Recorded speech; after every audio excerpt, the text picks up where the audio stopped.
우리나라의 모든 지성체제를 거부하는 거대한 마그마가 있었습니다. 그것이 안철수 현상이었습니다. 3년 전에 안철수 현상이 어떻게 지금 정리가 되어 갈지 오늘 이 자리에서 우리가 그 말씀을 듣고 그야말로 안철수 현상이 어떻게 다듬고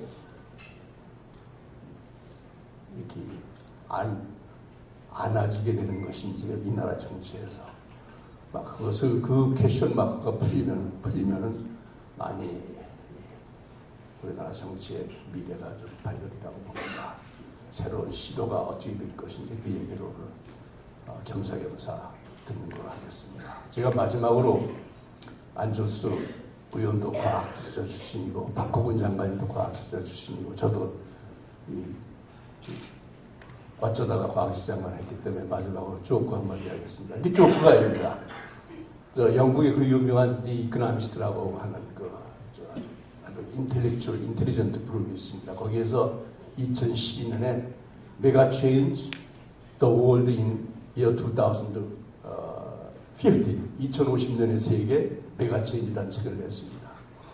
거기에 보면 희한하게도 그 과학 쪽에서 뇌과학 쪽에서 뭐라고 그러냐면 뉴로사이언스, 이 뇌과학의 발전으로 해서 2050년경이면은 까지는 그 전에 뇌과학의 발전으로 인해서 인간의 악행, 이기적인 악행이건 인간의 그 남을 돕는 선의의 행동이건 상호구조하는 좋은 행동이건 그것의 생물학적인 경로가 균형이 돼서 아마도 2050년에는 그 선행을 하는 그러한 정치 이론과 정치가가 등장할 것이다. 그런 정치를 만들 수 있을 것이다. 2050년까지 기다리기 전에 좀 더 우리나라에서 좋은 정치가 나오길 바라면서 또 안철수 의원에게 기대를 하면서 제 개회를 마치겠습니다. 감사합니다.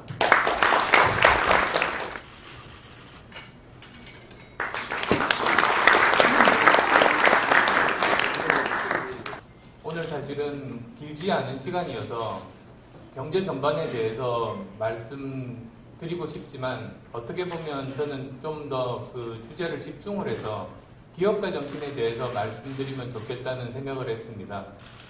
그 기업가 정신에 대해서 오해가 있습니다. 어떤 뜻이냐면 보통 기업하면 회사를 떠올립니다. 기업가 하면 비즈니스맨, 사업가 뜻하는 거 아니냐. 그리고 기업가 정신하면 아마도 경영자 마인드겠지. 보통은 이렇게들 많이 생각하고 계십니다. 그런데 사실은 그렇지가 않습니다. 그 한자가 틀립니다. 기업가 정신에서. 그 보통 보면 그 저때 기자는 회사할 때 그 기업이 아니라 일으킬 기자, 업업자입니다. 업을 일으키는 사람이 기업가입니다. 저기서. 그래서 좀 더 풀어서 설명드리면 지금까지 존재하지 않았던 새로운 가치나 일자리를 만드는 사람이 기업가입니다. 즉 저때 기업가 정신 때 기업가는 원래 원어는 앙트러프로누어입니다. 그래서 비즈니스맨과 틀립니다. 비즈니스맨은 사업가 또는 그 회사할 때 기업가이고 저기 기업가 정신할 때 기업가는 앙트러프로누어입니다. 즉 외국에서 또는 뭐 중국 또는 일본 같이 한자 문화권에서는 그 둘이 확실히 다릅니다. 그래서 보통 그 회사할 때 사업가 할 때 뜻의 기업가는 그 사업체를 경영하는 사람 일반적으로 훨씬 더 넓은 범위이고 여기서 기업가는 새로운 가치를 창출하는 좀 더 그 중에서도 특수한 그런 쪽인데요. 외국에서는 오해가 없습니다. 미국에서도 비즈니스맨과 앙트러프로누어 다르고 또 한자 문화권인 중국이나 일본에서도 이 한자 자체가 틀리기 때문에 전혀 다른 말입니다.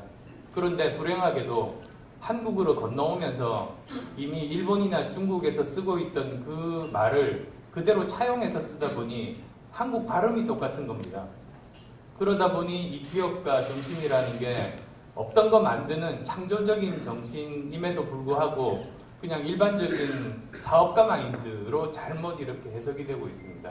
그런데 제가 이렇게 좀 그 용어에 대해서 길게 설명드리는 이유는 어쩌면 지금 우리나라 대한민국이 앞으로 나아갈 때 가장 중요한 부분, 다시 또 제2의 도약을 위해서는 이 기업가 정신이 무엇보다 필요하다는 그런 문제의식을 가지고 있기 때문에 이렇게 좀 시간을 들여서 이제 설명을 드리겠습니다.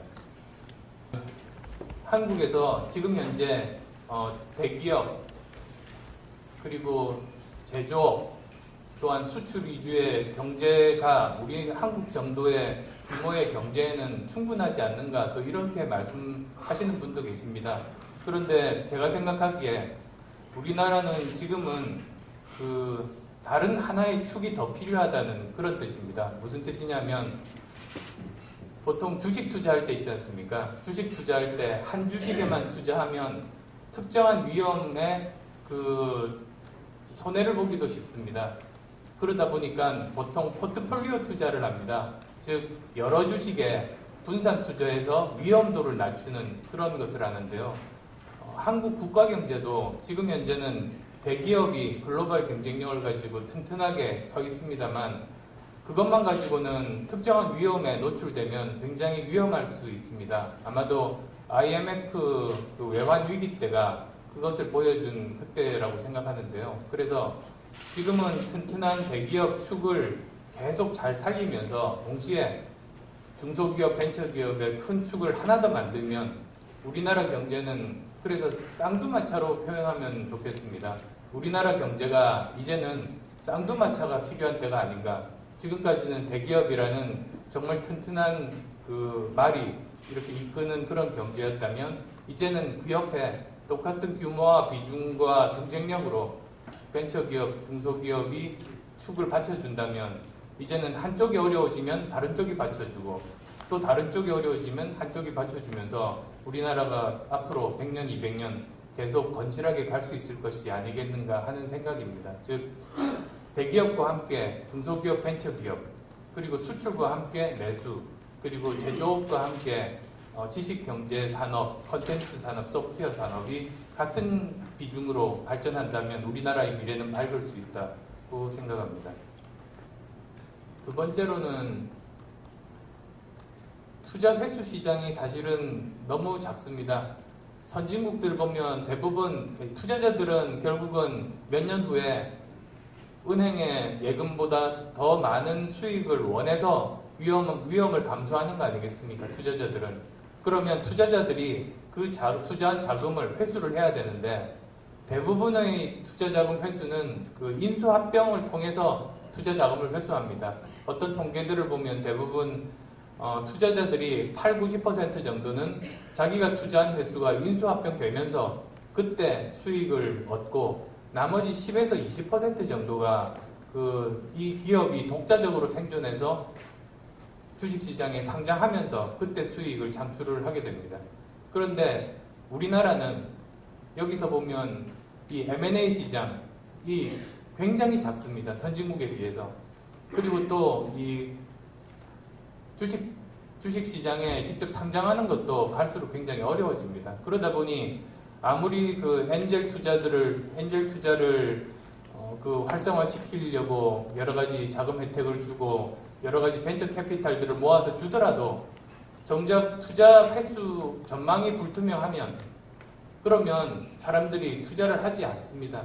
따라서 지금 현재는 여러 가지 그 투자 자금들을 확보하고 활성화시키는 것도 중요하겠습니다만 저렇게 투자 자금을 회수할 수 있는 시장을 제대로 잘 만들어주는 일이 굉장히 시급하지 않나 생각합니다. 물론 그 M&A 시장 활성화는 아주 옛날부터 나왔던 이야기입니다. 모든 사람들은 문제점을 알고 있는데 그 자체가 지금 굉장히 여러 가지 이유 때문에 어려운 것 같습니다. 아마 박재원 장관님께서 이 시도 굉장히 열심히 하셨다고 알고 있고 여러 가지 문제점도 많이 느끼고 계실 거라고 믿는데요.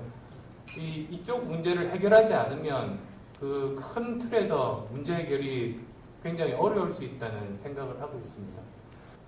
그 다음에 이제 낮은 성공 가능성입니다. 여러 가지 이유가 있을 수 있겠습니다만 왜 우리나라에서 창업하면 실패를 많이 하는가, 중소기업들이 제대로 잘 되지 못하는가. 아마도 첫 번째 이유는 다른 제도나 뭐 그 구조 탓하기 전에 우선은 중소기업을 경영하고 벤처기업을 창업하는 그 창업자 스스로 능력이 부족한 면부터 이제 짚고 넘어가는 것이 좋을 것 같습니다. 그래서 이런 부분들을 제대로 잘 이렇게 그 살릴 수 있는, 보완할 수 있는 대책이 저는 필요하다고 생각합니다. 그 다음 또 두 번째로는 그 하나의 기업이 제대로 잘 성장하게 하기 위해서는 사회에서 지원하는 그 인프라들이 있어야 됩니다.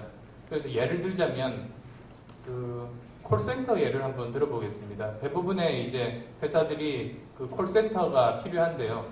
각 회사마다 전부 지금은 콜센터들을 만들고 있습니다. 그런데 그러다 보니 원래 자기가 해야 될 일이 있는데 그 부족한 인원들을 쪼개서 콜센터도 만들고 또 여러 가지 업무들을 해야지만 됩니다. 그러다 보면 정작 회사를 꾸리는데 그 한 사람 한 사람의 인건비들이 다 굉장히 중요한데도 불구하고 실제로 일을 하는데 핵심 역량에 투자할 수 있는 그 인력이라든지 자금은 그 중에서 일부에 불과합니다. 그런데 만약에 그 굉장히 큰 규모의 콜센터가 있어서 기업이 직접 운영하는 것보다 훨씬 더 적은 비용으로 훨씬 더 높은 고객 만족도를 이루어 줄 수 있는 콜센터가 만약에 외부에 존재한다면 아마도 대부분 회사들이 자체적으로 만들지 않고 거기에 다 맡길 겁니다. 그리고 보다 더 핵심 역량 쪽에다 많이 집중할 겁니다. 그래서 사회적인 그 기업 지원 인프라라는 게 저는 그런 의미가 있다고 생각합니다. 그런데 지금 현재 이런 기업 지원 인프라가 굉장히 좀 열악합니다. 그 다음에 또 여러 가지로 이야기가 많이 나옵니다만 불공정한 거래 관행, 지금까지 많은 이야기 나온 것이 대기업과 중소기업 간의 불공정 거래 관행이지 않습니까? 근데 사실은 공공기관 내지는 공기업과의 그 중소기업 간의 불공정 거래 관행도 굉장히 심합니다. 그래서 오히려 국가에서는 저쪽 부분부터 먼저 바로잡고 그 다음에 이렇게 대기업 쪽에도 요구하는 그런 접근 방법이 지금은 좀 아쉬울 때가 아닌가 그런 생각을 하고 있습니다. 그리고 또 대기업이 존재하지 않는 시장도 중소기업끼리 과당 경쟁 때문에 그 모두 다 굉장히 힘들어지고 있습니다. 사실 그래서 중소기업 쪽의 그 내부의 그런 구조조정 문제, 사실은 그것도 굉장히 힘들지만 짚고 넘어가지 않을 수 없다고 생각합니다. 그 다음이 이제 그 하이 리스크에 대한 부분입니다. 한번 실패하면 다시 재기할 수 있는 기회가 없지 않습니까? 그래서 보통 이제 실리콘밸리 예를 많이 듭니다. 거기가 성공의 요람이라고 해서 그 특파원 르포도 나고 한때 굉장히 그 많은 보도들이 됐습니다. 근데 사실은 그거 보면서 제가 문제라고 생각했었던 것이 실제로 실리콘밸리에서 가서 저도 거기서 벤처 캐피탈 쪽 일을 그 6개월 정도 하기는 했습니다만 가서 보니까 성공의 요람이 아닌 겁니다. 오히려 저는 실패의 요람이라는 표현이 훨씬 더 맞다고 봅니다. 왜 그러냐면 그 성공 확률이 굉장히 낮습니다. 실리콘밸리도. 그래서 90% 이상이 실패합니다. 그리고 일부만 성공합니다. 그런데 그 전에 이제 우리나라에서 접근 방식이 거기 가서 성공한 기업들만 방문해서 거기에 나름대로 비결들을 다 정리해서 거기에 따라서 언론 보도도 나오고 국가 정책도 세워졌습니다. 근데 사실은 그거 가지고 똑같은 성공을 우리나라에서 이룰 수 없습니다. 오히려 실리콘밸리의 경쟁력은 몇 개 성공하는 게 아니라 오히려 90% 이상 실패를 어떻게 처리하는 데 있느냐는 겁니다. 즉 거기서 실패합니다. 한번 실패합니다. 보통 첫 그 시도를 하는 창업자들은 거의 대부분 실패합니다. 그런데 두 번째 기회를 줍니다. 그러면 한 번 실패했던 창업자 입장에서는 같은 실수는 절대로 반복하지 않습니다. 그래서 성공 확률이 훨씬 더 높아집니다. 실제로도 그렇고 통계 수치로도 나와 있습니다. 그런데 만약에 두 번째도 실패한다. 세 번째 도전합니다. 그러면 훨씬 더 성공 확률이 높아집니다. 그러면서 몇 번 실패하면서 그 손해를 오히려 10배, 100배의 성공으로 전부 다 상쇄시킵니다. 그런 과정들을 보면서 여기는 개인의 실패를 사회적인 자산으로 만들 수 있는 거구나. 한 번 실패하면 그냥 그 사람이 다시 기회를 안 가지면 실패는 실패로 그칩니다. 그런데 이 사람이 실패 경험을 바탕으로 한 번 더 기회를 주면 그것이 아마도 실패 경험을 사회적인 자산으로 만들어서 점점 더 성공 확률을 높이고 결국은 그 전에 실패들을 다 보상할 수 있게 그렇게 만드는 게 정말로 진정한 경쟁력이겠다. 그러니까 여기는 실리콘밸리는 성공의 요람이 아니고 오히려 실패의 요람이라는 표현이 훨씬 더 본질과 핵심에 접근한 것이 아닌가 그런 생각들을 해봤습니다. 그러면 왜 우리나라는 안 되는가? 사실 여러 가지가 있습니다. 근데 대표이사 연대보증제도 그 중에 하나입니다. 저 부분만 가지고 그렇게 된 건 아닙니다. 그런데 그런 것 같습니다. 우선 이제 실리콘밸리 예를 들어드리면 실리콘밸리는 이제 투자자들이 투자를 합니다. 그러면 이제 창업자가 회사를 맡아서 경영을 합니다. 그러면서 이 회사가 성공 가능성이 점점 희박해진다는 걸 제일 잘 아는 사람은 창업자 겸 경영자입니다. 그러면 이 사람이 이제 도저히 안 되겠다 싶으면 그때 주주총회를 소집합니다. 그래서 설명합니다. 그러면 주주들이 판단하는 겁니다. 지금 이 상태로 계속 가서 모든 자금이 소진된 다음에 접을 건지 아니면 지금 이제 정리를 해서 나머지 자산들 배분해서 그나마 손해를 최소화할 건지 그런 것들을 이제 판단하게 됩니다. 그래서 회사를 해산합니다. 그렇게 되면 주식회사라는 뜻 자체가 투자한 것만큼만 책임지지 않습니까? 그래서 그러면 거기서 이제 한번 실패했던 창업자는 다시 다른 시도들을 하면서 아마 자금 모으기는 더 힘들 겁니다. 그렇지만 같은 실수는 반복하지 않으면서 다시 또 성공 확률을 더 높이는 쪽으로 다시 재기할 수 있습니다. 대한민국은 큰 차이점은 뭐냐면 보통 초기에 기업을 할 때 투자 자금을 모으기가 굉장히 힘듭니다. 그게 사실은 멀리 보면 투자 자금 회수 시장이 워낙 열악하기 때문에 M&A 시장이 제대로 성숙되어 있지 않다 보니까 특히 초기 얼리 스테이지 벤처라고 하는데요. 스타트업이라고도 합니다. 그 회사에 투자를 하지 않습니다. 그래서 하는 일들이 대출입니다. 자금을 빌립니다. 그런데 워낙 위험이 많은 기업에 사실은 자금 대출을 하면 안 되고 대출을 받아서도 안 됩니다. 그 정도로 위험하고 아무도 투자할 사람이 없으면 사실은 사업 시작 안 하는 게 맞는데 그러함에도 불구하고 용기를 가지고 이제 대출을 받습니다. 그러면 아무런 담보가 없기 때문에 대출을 받는다면 꼭 이제 대표이사가 연대보증을 섭니다. 그래서 만약에 회사가 빚을 못 갚으면 당신이 대표이사가 그 빚을 갚게 한다는 그 계약하에서 사업을 진행합니다. 근데 이제 회사가 어려워집니다. 그럼 어떤 일이 발생하느냐면 이 회사가 망할 거라는 거 사장이 제일 잘 압니다. 근데 주주들을 모아서 실리콘밸리식으로 그때 주주들을 모아서 설명을 하고 회사를 해산하면 어떤 일이 벌어지느냐. 주주들은 괜찮습니다. 유한 책임이니까. 그런데 대표이사는 연대보증을 했기 때문에 회사의 빚이 100% 개인 빚이 되면서 그냥 금융사범 됩니다. 파산해버립니다. 그래서 평생 다시는 기회를 못 가지게 되는 겁니다. 그래서 그런 구조입니다. 따라서 사실은 대표이사 연대보증 뒤에 숨어 있는 건 뭐냐면 이렇게 새로운 벤처기업을 시작할 때 투자를 받아서 해야 되는데 대출을 받아서 한다는 거기가 사실은 대표이사 연대보증제 이전에 더 핵심적인 문제가 있기는 합니다. 근데 어쨌든 지금 이런 상태이기 때문에 다시는 못하게 되고요. 근데 또 이게 그냥 개인의 불행으로만 끝나지 않습니다. 그 다음에 벌어지는 일은 어떤 것이 있느냐면 어떤 산업군에 속해 있는 한 회사가 어려워집니다. 근데 대표이사가 연대보증을 선 상태에서 회사를 망하게 할 수는 없습니다.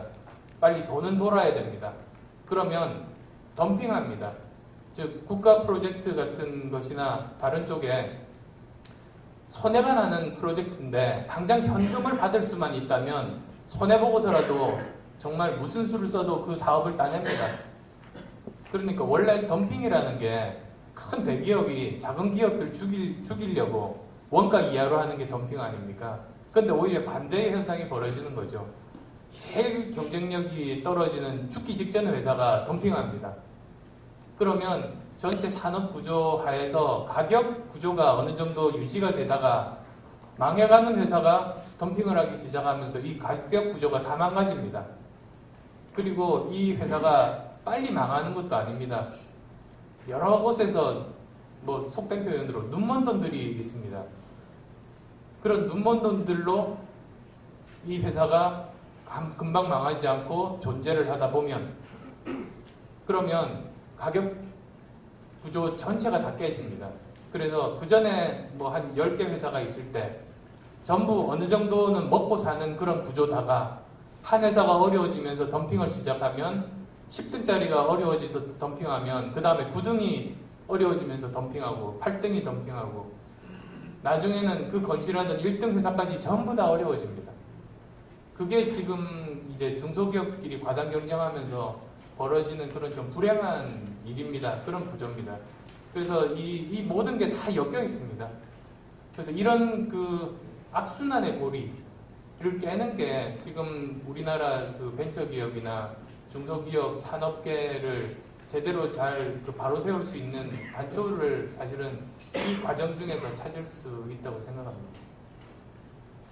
어떻게 할 거냐? 사실은 이게 구조상으로도 사실 굉장히 복잡합니다. 단순 명쾌하게 이것만 하면 된다 이런 거 없습니다. 사실. 그래서 지금 할 수 있는 일이라고 하면 그 거의 모든 이해관계자들, 그래서 정부나 대기업, 중소기업, 그리고 아까 인프라에 해당되는 대학이라든지 금융권, 벤처캐피탈, 그 아웃소싱 산업에 이르기까지 거의 모든 분야에서 각자의 그 역할들을 부여해서 모든 곳에서 동시에 노력을 해야 되고, 정부가 전체에서 일종의 조율하는 역할, 이제는 더 이상 정부가 앞에서 전체를 이끌어가는 역할을 하는 시대는 점점 더 지나가지 않습니까? 워낙 사회 각 부분이 이제 발달하고 규모도 커지고 인재들도 많고 글로벌 경쟁력 가진 회사들도 많은 이런 상황에서는 결국은 정부는 중재자의 역할, 조율자 역할, 즉 예전의 정부는 앞에서 끌어가는 역할이었다면 지금 정부는 뒤에서 밀어주는 역할로 방향선회가 필요한 것 같습니다. 그래서 이런 것들에 대한 문제인식을 가지고 모든 이런 이해 당사자들에게 역할을 부여하고 전체를 조율하고 필요한 지원들을 하고 제도적인 그 정비들을 하고, 지금은 그래야만 이 난관을 타개할 수 있을 것 같고요. 각각의, 그래서 이런 뭐 이해관계자 내지는 각각에 대해서 보면 사실 저는 저기가 참 중요하다고 봅니다. 투자 회수 시장만 정상화를 시킬 수 있다면 그 정부에서 벤처펀드 조성하지 않아도 저절로 사실은 돈만 벌 수 있다면 사람들이 모일 겁니다. 엔젤 투자도 활성화될 겁니다. 그런데 그러지 않고 그냥 이렇게 된다면 마치 느낌이 이공계 기피 현상을 어떻게든 최소화하기 위해서 이공계생들에게 장학금 주는 그런 정도 느낌이 좀 듭니다. 그래서 근본적인 대책, 즉 이공계를 졸업한 학생들이 제대로 대접받고 오랫동안 일할 수 있는 환경을 만들어주는 게 사실은 근본적인 대책인데요. 그게 어렵기도 하고 장기적이기도 하니까 그냥 입학생들에게 장학금 주는 정도만 가지고는 이 근본 문제가 해결이 되지 않지 않습니까? 마찬가지로 저는 어떻게 보면 그 핵심 중에 하나가 투자 회수 시장을 정상화하는 일이라고 생각합니다.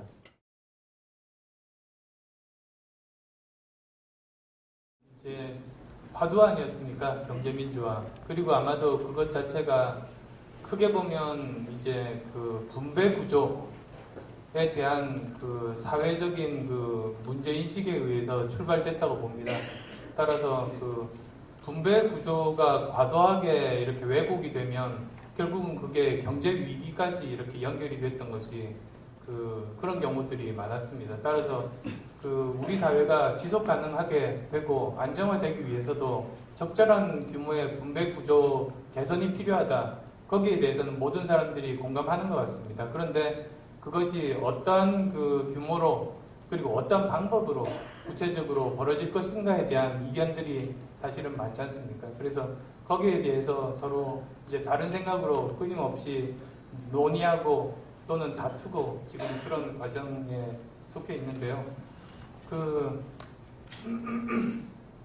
기본적으로는 저는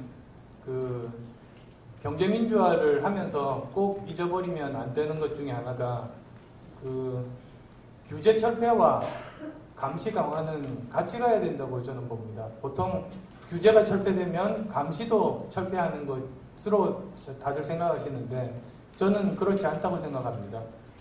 만약에 좋은 예로 운동 경기 예를 들자면 축구 룰이 너무 복잡하면 선수들이 제 기량을 발휘하기 힘들어져서 운동 경기가 재미도 없어지고 이렇게 활력도 없습니다. 그래서 보통 그 룰은 단순화시키는 게 굉장히 좋습니다. 근데 룰을 단순화시키면서 동시에 심판을 없애버리면 그러면 정말 그 덩치 큰 친구들이 반칙하면서 이게 실력이 아니라 오히려 그 정글처럼 돼버릴 겁니다.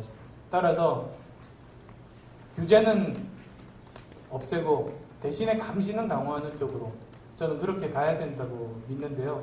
경제민주화 과정에서 저는 꼭 그거는 필요하다고 봅니다. 그리고 이제 민주당 쪽과 그 경제민주화에 대해서 이제 의견 조정들이 이제 들어갈 겁니다. 근데 이제 저희들이 새로운 당을 만들기로 했습니다. 근데 그 의미가 뭐냐면 정강 정책을 새로 만듭니다. 아시겠습니다만 당의 그 기본적인 경제를 보는 시각, 통일을 보는 시각, 정치를 보는 시각들을 처음부터 새롭게 규정을 하는 그 작업이 꼭 필요하다고 생각했습니다. 그래서 신당을 만들겠다는 합의를 했고, 그래서 아마 그 과정 중에 지금은 어떤 방식으로 그 신당을 만들 것인가에 대한 문제로 협의를 하고 있습니다만, 그게 끝나면 곧 그 내용을 채우는 문제로 넘어갈 겁니다. 그래서 거기에 대해서 저희들은 일관된 그 생각들이 있었습니다. 그래서 그 생각들 잘 이야기, 논의를 통해서 슬기로운 그 공통안을 찾겠습니다.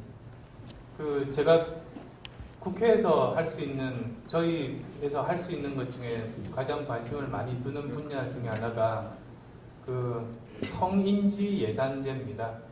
그게 사실 전 세계적으로도 굉장히 도입된 몇 안 되는 나라가 우리나라지 않습니까? 근데 아마 모르시는 분들께 잠깐 설명드리면 이런 겁니다. 국가에서 예산을 투입을 할 때 아침부터 좋은 예인지 모르겠습니다만 공중 화장실을 이제 만드는 예산이라고 이제 하죠. 그런데 그 예산을 그냥 아무 생각 없이 1대1로 하기 쉽습니다. 남자 화장실 예산, 여자 화장실 예산 같이. 그런데 사실은 그러면 안 되는 것이 여성 화장실이 이용 시간이라든지 여러 가지 고려를 해보면 사실은 결과적으로 남녀 평등한 그런 그 결과를 얻기 위해서는 예산이 달라야 됩니다. 여성 화장실에 숫자가 더 많이 필요하고 그쪽에 예산이 더 많은 게 결과적으로 양성평등에 이를 수 있습니다. 즉 무슨 뜻이냐면 그냥 기계적으로 5대5로 예산을 배분하는 것이 아니라 그 마지막 결과를 보고 그 결과가 평등하게 됐는지를 확인하는 게 그 성인지 예산제입니다. 지금 도입된 지 얼마 안 됐는데요.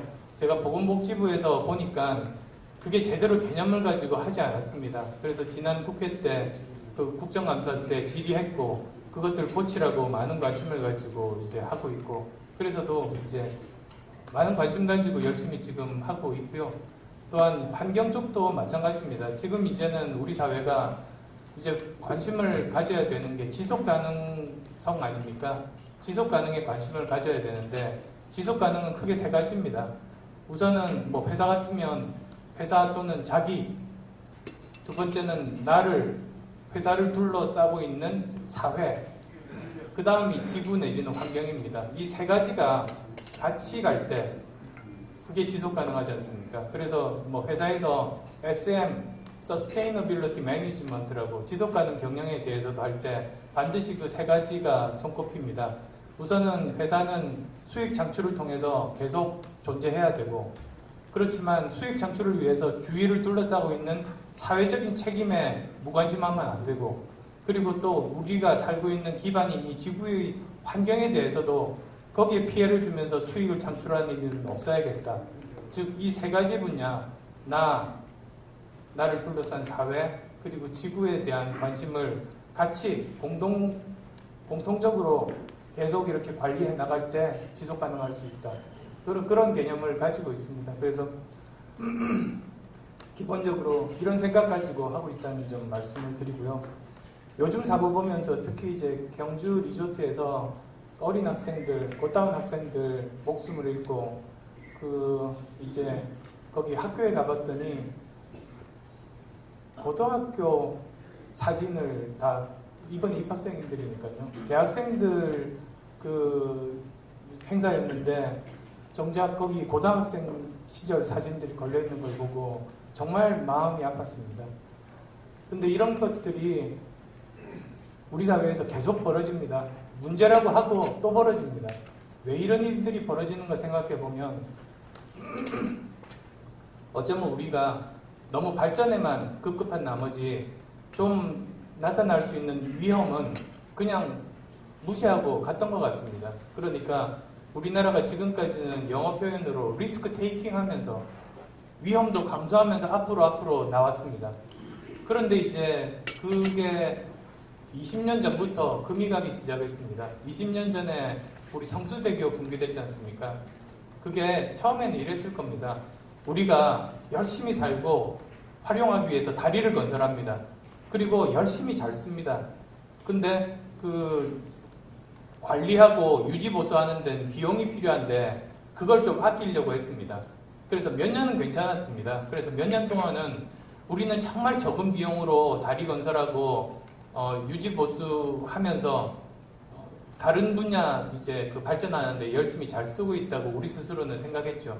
근데 결국은 다리 무너지면서 더 큰 피해, 더 큰 국가 신인도 추락을 불러왔습니다.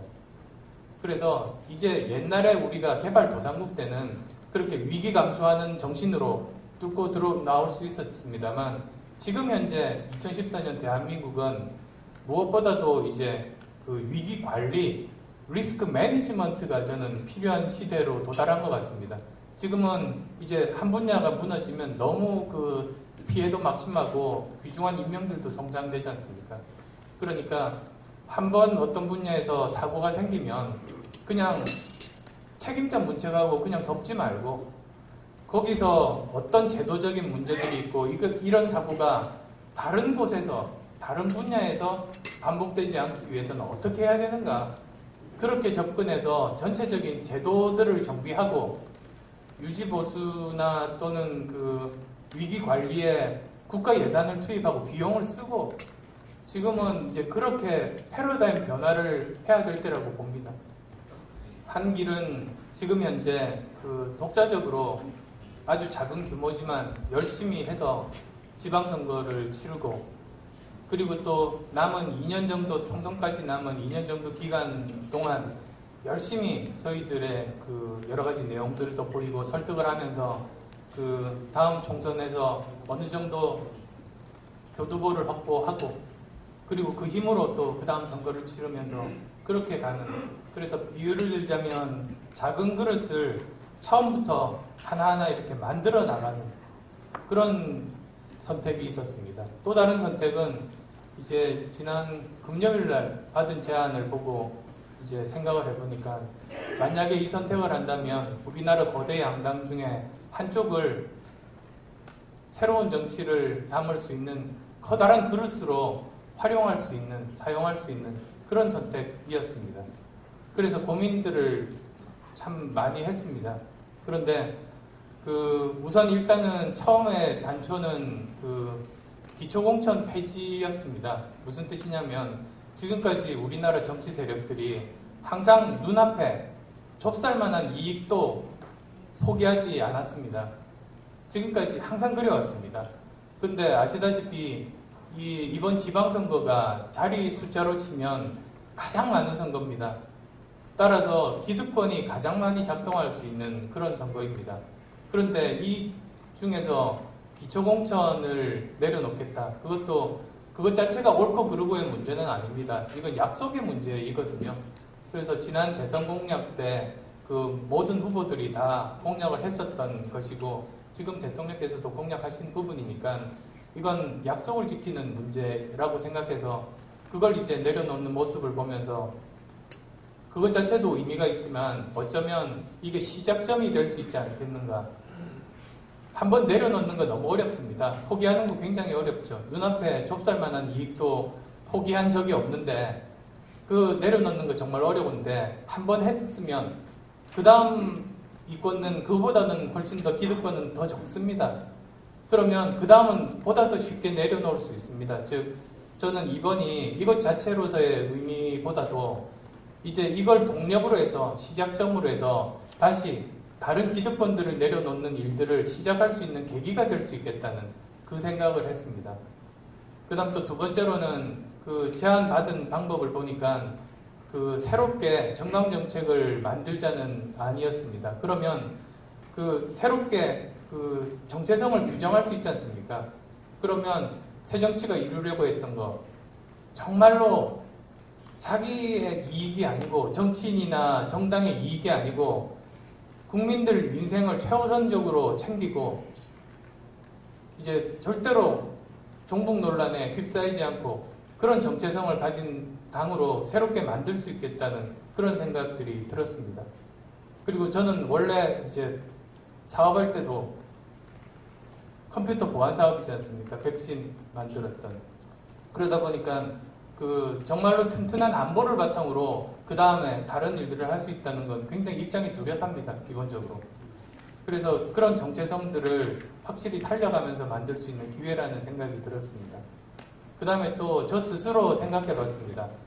그런데 제가 이게 어떤 뭐 도피하거나 그런 생각이 아니라 오히려 더 새로운 정치를 이루어 달라는 국민들의 염원에 대해서 제 초심이 그대로였습니다.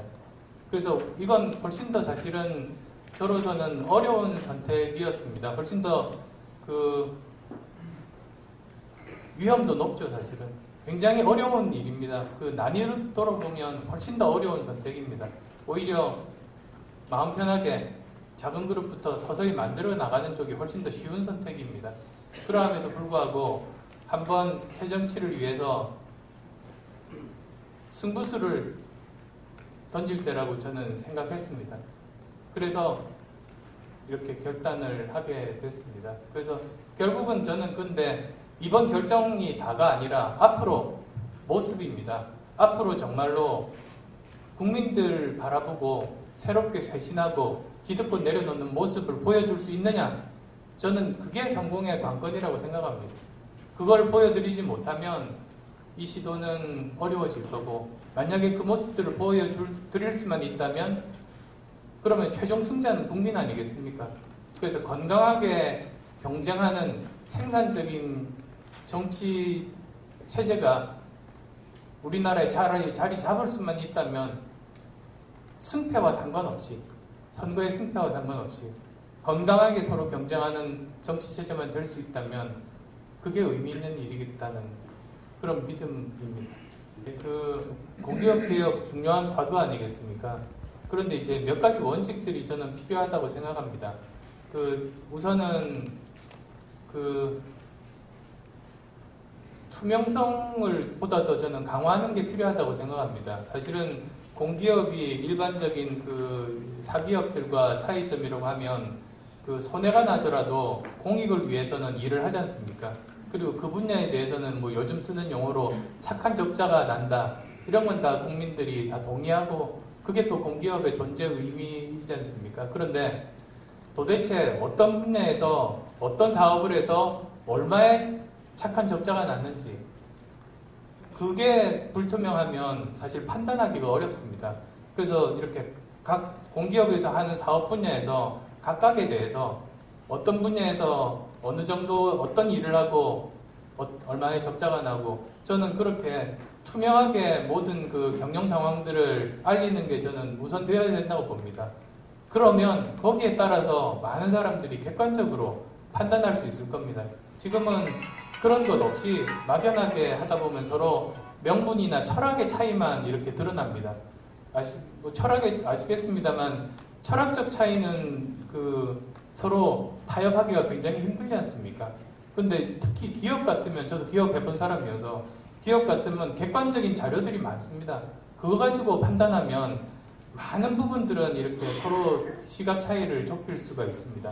그래서 우선은 저는 공기업은 워낙에 그 국민들의 세금이 들어가는 그런 문제이기 때문에 우선은 투명성을 강화하고 그 자료를 가지고 개혁할 수 있는 방안들을 이제 찾아보자는 그런 입장입니다. 네, 노동 개혁.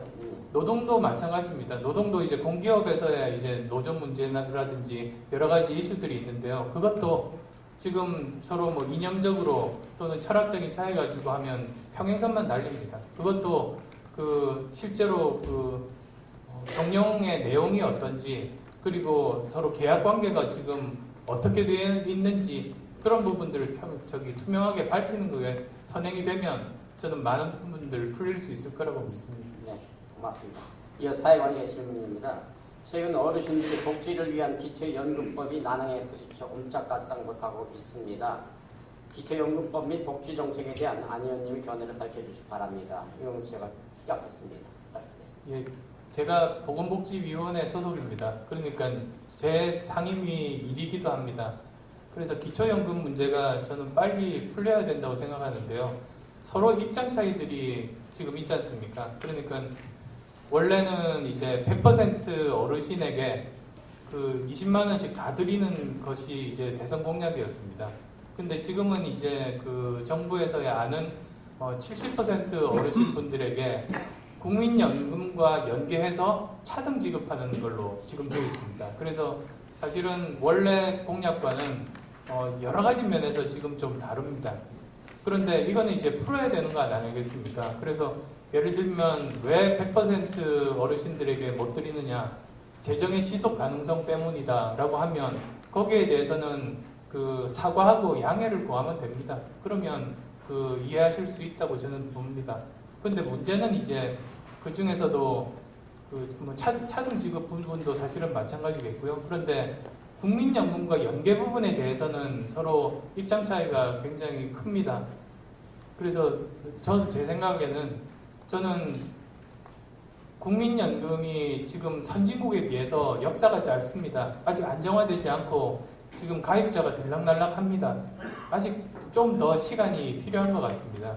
그래서 만약에 지금 이런 상황에서 기초연금과 국민연금을 연계를 시키면 그 여러 가지 거기에 대해서 국민연금을 계속 오래 가입하면 오히려 상대적으로 손해보는 거 아닌가 이런 인식들이 있고 이런 거는 국민연금이 제대로 자리를 잡는데 그게 사실이든 아니든 그 부정적인 영향을 초래할 수 있고 그러면 그거는 저는 안 된다고 봅니다. 국민연금이 우리나라 미래를 위해서 정말로 중요하고 그 규모도 얼마나 엄청나게 크지 않습니까? 그래서 우선은 지금은 그 국민연금과 연계는 다음으로 미루고 지금 현재 우리가 할 수 있는 여러 가지 방법들을 찾아서 그 연계하지 않고 하는 그런 방법들을 그게 저는 옳다고 생각합니다. 저는 이제 그 통일에 대한 논의가 올해 본격적으로 시작된 거 정말 기쁘게 생각합니다. 사실 저도 국민의 한 사람으로서 통일에 대한 관심이 점점 줄어들고 그냥 이대로 가는 게 좋다는 사람들이 자꾸 늘어나게 되는 게 정말 우리나라 장기적으로 바람직하지 못하다는 생각 굉장히 오래전부터 해왔습니다. 작년 그 8.15 경축식 때인데요. 그때 이제 그 세종문화회관에서 경축식 시작되기 전에 이렇게 가만히 플랜카드를 봤는데 68주년 광복식 기념이라고 되어 있었습니다. 그때 갑자기 100주년 때는 우리가 어디서 행사를 할까 갑자기 그 생각이 들었습니다. 32년 후지 않습니까? 그러면 이제 상상을 해보면 아마 그때는 우리나라는 여러 가지 어려움에도 불구하고 통일이 되어 있을 거고 많은 어려움도 다 극복됐을 겁니다. 그리고 이제 우리나라가 더 이상 이렇게 섬처럼 따로 떨어져 있는 것이 아니라 그 대륙과 이렇게 이어지고 또 태평양과도 이제 가교의 역할을 하는 그런 나라가 될 거고 무엇보다도 이제는 대학생들도 방학이 되면 배낭 메고 압록강, 두만강 걸어서 건너서 기차 타고 유럽으로 가고 베링에 건너서 미주 대륙으로 가고 그런 것만 해도 아마 사람들이 우리 모두가 생각할 수 있는 그런 그 한계들은 다 없어지고 정말 도전 정신을 가지고 굉장히 저는 달라질 것 같습니다. 그리고 또 외교적으로도 우리가 그 4대 강국과 함께 튼튼한 우리는 그 중견국가로서 우리의 목소리를 자체적으로 낼 수 있는 외교적으로 정말로 중요한 그런 역할도 할 수 있는 그런 나라가 될 겁니다. 그런 의미에서 저는 이제 통일에 대한 담론이 다시 이제 그 많은 분들이 이야기하고 계시는 게 정말로 저는 바람직하다고 생각합니다. 근데 이제 여기서 저 나름대로 이제 그럼 앞으로 어떻게 할 것인가의 문제인데요. 저는 3가지 정도만 말씀드릴 수 있겠습니다. 우선은 통일을 사건으로 보지 말고 저는 과정으로 봐야 된다고 생각합니다. 즉 통일이라는 게 어느 날 갑자기 오는 것이 아니라 지금 이 순간도 우리는 통일에 이르는 과정 중에 있다. 그래서 과정 관리를 잘해서 결국 궁극적인 통일을 이제 이루어야 된다는 그런 입장입니다. 하나의 사건으로 보는 시각과 과정으로 보는 시각은 굉장히 접근 방법이 아시겠습니다만 틀립니다.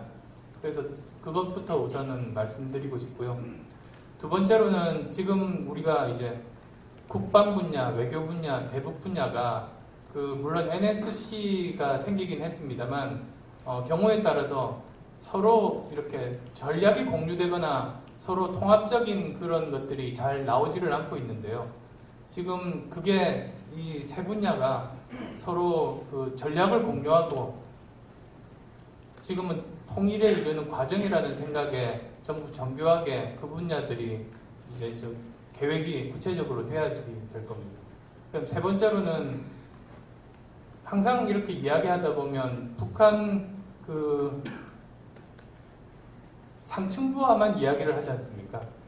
그런데 독일 통일의 예를 봐도 결국은 그 북한 주민들의 마음을 얻어야 우리가 통일이 된 이후에도 잘 이렇게 화학적으로 결합하고 서로 시너지가 날 수 있다고 봅니다. 그래서 지금부터라도 물론 그쪽 권력 상층부와도 이야기를 나누면서 계속 진행을 해야 되겠습니다만 북한 주민에 대해서도 어떻게 하면 북한 주민들의 그 마음을 우리가 얻을 수 있을까? 그렇게 동시에 2가지 방면에서 접근을 하는 게 그 기본적으로 중요한 그런 원칙이라고 생각합니다. 선진화법에 대해서 여러 가지 말씀들이 많지 않습니까? 그런데 왜 선진화법이 도입이 됐는가 생각해 보시면 선진화법 도입 이전에 그 국회 장면 떠올려 보십시오.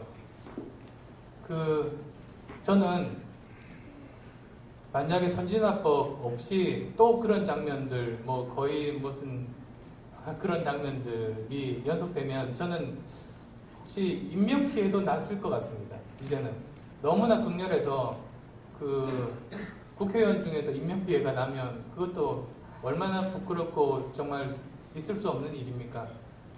그런 장면이 19대에 와서는 전혀 없어졌습니다. 그래서 그것 자체가 일종의 저는 굉장히 중요한 성과 중에 하나라고 보고 여러 가지로 교착 상태에 빠지고 많습니다만 실제로 통과된 법안 수를 보시면 19대 국회에서 선진화법 되기 전보다 훨씬 더 많은 수의 거의 제 기억으로 2배 이상인 것 같습니다만 통과가 됐습니다. 그러니까 서로 이렇게 교착 상태에 있다고 하더라도 다른 방법이 없다 보니까 결국은 합의할 수밖에 없습니다. 그래서 나름대로 저는 성과가 저는 있었다고 보는 입장입니다. 원래 민주주의가 그렇지 않습니까? 민주주의는 시간이 걸립니다. 그런데 그렇게 시간이 걸려서 양쪽이 합의를 한 것에 대해서는 일관되게 서로 상대방 다 불만 없이 앞으로 같이 힘을 합쳐서 나갈 수 있는 게 민주주의 아니겠습니까? 그런 관점에서 긍정적으로 바라보면 좋겠다는 생각입니다. 물론 지금 이대로가 아니라 거기서 나오는 또 제도는 완벽한 게 없으니까 그 제도에서 여러 가지 또 단점들이 나오면 그걸 보완하는 노력들은 또 필요할 겁니다. 아마 2 문제 같이 묶어서 저는 예전부터 했던 생각이 정의로운 대한민국이 제2의 성장 동력이 될 수 있다는 생각을 하고 있었습니다. 무슨 뜻이냐면 사실은 정의가 뭐냐, 정의로운 사회가 뭐냐 여러 가지 설명이 있을 수 있지 않습니까? 근데 저는 운동 경기하고 같다고 생각합니다. 운동 경기를 보시면 100m 달리기 예를 한번 들어보겠습니다. 100m 달리기 할 때 우선 모든 사람들이 같은 출발선상에 섭니다. 그리고 다들 이렇게 출발선상에 있는지를 심판이 확인한 다음에 총을 쏴서 동시에 달리기가 시작됩니다. 달리는 과정 중에 그 앞에서 잡아당기거나 다리 걸거나 하는 반칙이 있으면 심판이 보고 있다가 퇴장시킵니다. 그리고 이제 결과가 나옵니다. 1, 2, 3등 나오면 거기에 따라 상을 주면서 동시에 실력은 있는데 넘어져서 아까운 친구 있지 않습니까? 그러면 다시 재도전할 수 있는 기회를 주고, 그 몸이 허약해서 도저히 더 경기를 할 수 없는 친구가 있으면 양호실에 보내서 그 잘 체력을 회복을 시킵니다. 저는 정의로운 사회가 운동 경기하고 똑같다고 생각합니다. 우선 모든 사람들에게 기회를 공평하게 줘야 될 겁니다. 다 같은 출발선상에서 달릴 수 있도록, 뒤쳐져 있는 친구 있으면 빨리 이렇게 불러와서 같은 선상에 서게 만드는 거죠. 그 다음에 이제 본격적으로 경기가 시작되고 경쟁을 하고 있을 때, 그때 심판이, 국가가 감시해서 반칙이 있으면 그러면 거기에 따라서 벌을 줍니다. 정말로 공정하게 운동이 진행될 수 있도록 감시하는 역할입니다. 그 다음에 마지막으로 결과가 나왔습니다. 그러면 그 결과가 나온 이후에도 실패한 사람이 있으면 재도전할 수 있는 기회를 주고, 아예 그 체력적으로 몸이 허약하고 아파서 도저히 재도전도 못하는 사람 같으면 사회적인 안전망을 제공해줘서 우리 하나의 공동체 내에서 살아갈 수 있도록 여건을 제공해줍니다. 저는 이게 정의로운 사회라고 봅니다. 그리고 거기에 여러 가지 단초들이 있습니다. 거기에 복지라는 개념도 들어있고, 그 다음에 또 그 공정한 경쟁들을 하게 되면 거기서 저는 일자리들이 나온다고 봅니다. 효율이 반드시 좋은 건 아니지 않습니까? 그래서 그 모든 것이 큰 규모의 기업으로 통합이 돼서 중앙 관리되고 사람 숫자가 최소화되면 그건 오히려 고용을 줄입니다. 예전에 벌써 한 10년도 전입니다만, 예전에 그 당시에 정보통신부 장관님과 토론을 한 적이 있습니다. 근데 그때 그분 하시는 말씀이, 그 정보통신부 장관이 계시고 나서 소프트웨어 산업을 봤답니다. 그리고 두 번 놀랬답니다. 첫 번째는, 아니 소프트웨어 분야에 왜 저렇게 사람이 많어? 두 번째는, 저렇게 많은 사람들이 매출액이 왜 저렇게 눈꽃만큼밖에 안 되냐? 이런 걸로 놀랬답니다. 그래서 제가 그때 이제 드린 말씀이, 장관님 반대로 생각하시면 좋겠습니다. 오히려 그 작은 매출액에 수많은 사람이 있다는 말은 그게 그 고용 창출을 가장 많이 할 수 있는 산업이라는 뜻이고, 그 작은 매출액이 조금만 성장하면 엄청나게 많은 고용 창출이 될 겁니다. 그랬습니다. 그래서 지금은 이제는 우리가 대한민국이 총량적인 성장 목표에 따라서 선진국에 근접했습니다. 우리의 그 목표는 총량적인 성장이었습니다. 근데 이제는 우리 사회 전체 그 구성원들 공동체를 위해서 총량적인 성장 이외에도 이 총량을 규정하고 있는 그 각각이 도대체 어디가 어느 정도 기여를 했는지, 그리고 거기서 소외된 부분들에 대해서는 좀 더 도와주고, 그리고 또 질적으로 성장도 양적인 성장이 아니라 질적인 성장, 정말로 일을 하면서 행복한지 또 이렇게 챙겨주는 그런 쪽으로 저는 가야 되리라고 봅니다. 그래서 뭐 약간 설명이 길었습니다만, 그 정의로운 사회를 만들면 오히려 일자리들이 많이 늘어날 수 있고, 그게 우리의 제2의 성장 동력이 될 수 있다는 생각을 하고 있습니다. 오늘 귀한 시간을 내주셔서 좋은 말씀을 해주시고, 또 국정 전반에 걸친 까다로운 질문에 답변해 주신 안철수 의원님 감사합니다. 오늘 굉장히 귀중한 말씀을 하셨습니다. 규제를 없애고 대신 감독을 강화하자. 사실 1791년 조선 후기입니다. 정조는 시전이 독점을 하고 있던 도고, 도각권, 금난전권, 난전의 권리를 금지했던 것을 철폐하는 조치를 했습니다. 그 해가 신의 연이었기 때문에 이를 신의 통공이라고 부르고, 그 조치 이후에 난전이 활성화되고 조선 후기에 수공업과 상업, 무역은 비약적인 발전을 이루어서 성장과 분배를 함께 달성한 굉장히 역사적으로 귀중한 그런 사건으로 기록이 되고 있습니다. 핵심은 규제를 철폐했다는 겁니다.